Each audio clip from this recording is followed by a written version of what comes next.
Hey guys, and welcome back to the Movie-Club Emporium, and we are halfway through our Neo-Noir November discussions, and this week we're talking about the very first Coen Brothers film, Blood Simple, from 1984, written and directed by Joel and Ethan Coen, starring the lovely and very young in this movie, Frances McDormand, also John Getz, Emmett Walsh, and Dan Hedaya.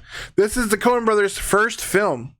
And I will say that this, rewatching it now, it is a very rough around the edges film, but you can definitely feel all the present and future Coen-isms throughout this movie, whether it's weird camera angles or music cues or just these bizarre moments of hilarity and otherwise harrowing situations. They've already got all of that down. This is a movie where Frances McDormand is the wife of a very grumpy Dan Hedaya. She is looking to leave him because she is hooked up with John Getz, and Emmett Walsh is hired by Dan Hedaya to alleviate Dan Hedaya's marriage problem, and everything you can expect from a noir you get in this movie. Honestly, this is really interesting because so much of the Coen movies are movies that are set in a certain genre and then bring something to that genre which is kind of not what is expected for that film. So what I mean by that is, watching this movie, on the surface, even with the trailer, you have that jilted husband hires a man to take his wife out and her lover.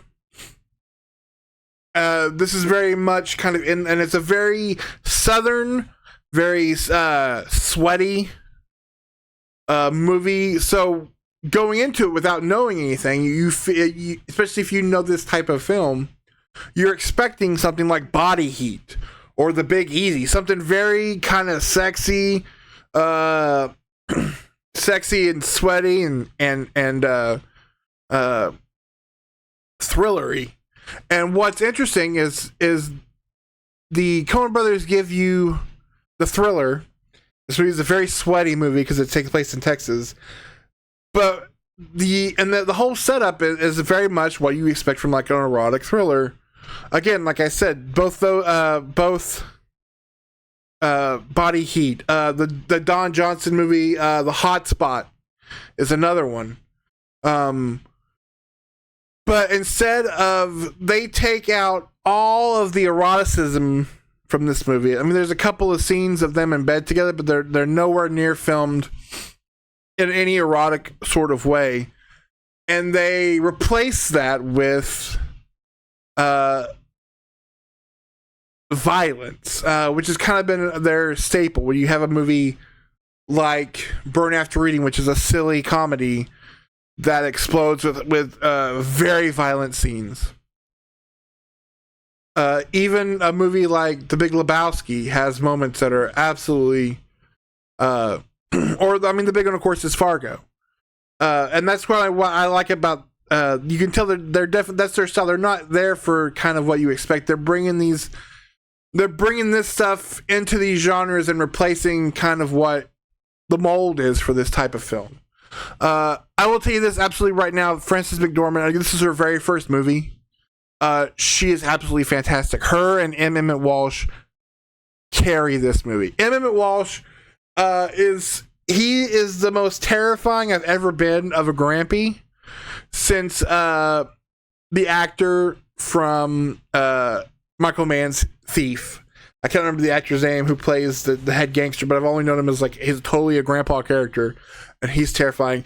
Emmett Walsh in this movie is almost like an elderly Terminator, especially when we get toward the end, and it's wild.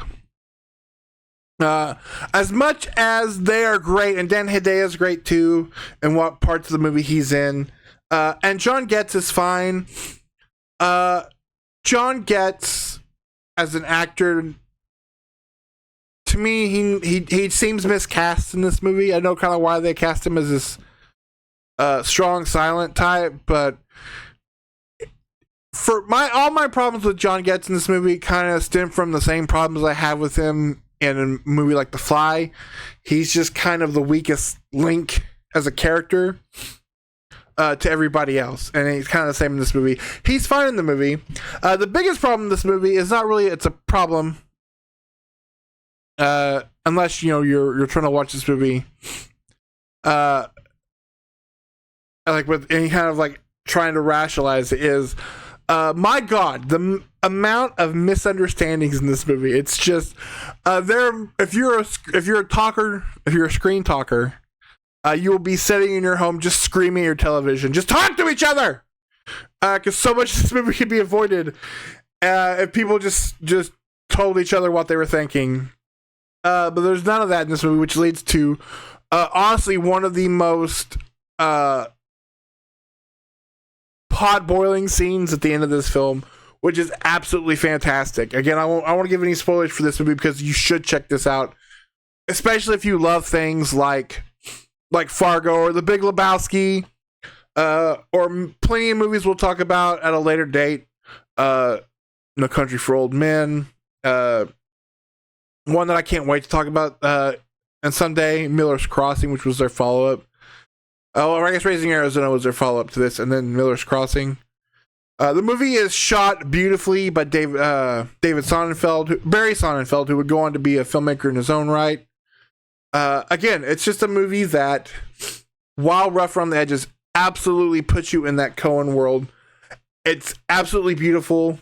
The neon lights that they use in this movie are absolutely, it just drenches the scenes. And it's an absolute blast to watch.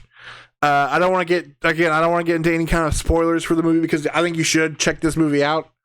Not only if you're a fan of the Coen Brothers, but if you're a fan of just kind of this kind of long lost genre of films. We don't do the whole sweaty pot boilers anymore. They kind of went away. And so I think this is a great example of one, and an amazing first film by two of the best to do it. So absolutely check out Blood Simple. You're going to have a blast. And I have to mention the music as well. It's Carter Burnwell. He's done all the Coen films. If that doesn't entice you, he also did the music for Twilight and the Goofy movie. So pick your poison, all right? So that is going to do it for this episode of the Movie Club Emporium. But next week, enjoy your turkey. Enjoy your family get-togethers. But on Saturday, the 25th, while you're at home, you're full of whatever that chemical is in turkey that makes you sleepy. My brain's not working right now. And you're sitting on your computer, refreshing because you want to be the first one to snag whatever that cool thing is online. Open that second window and join me and Nick on Twitch. Twitch.tv/The Movie Club Emporium at 9 o'clock. Central Standard Time Saturday night, because we're talking Jeff Daniels movies. Weird Jeff Daniels movies. Not only that, but I will go ahead and tell you one of the big reasons to watch is I am somebody who suffers from arachnophobia.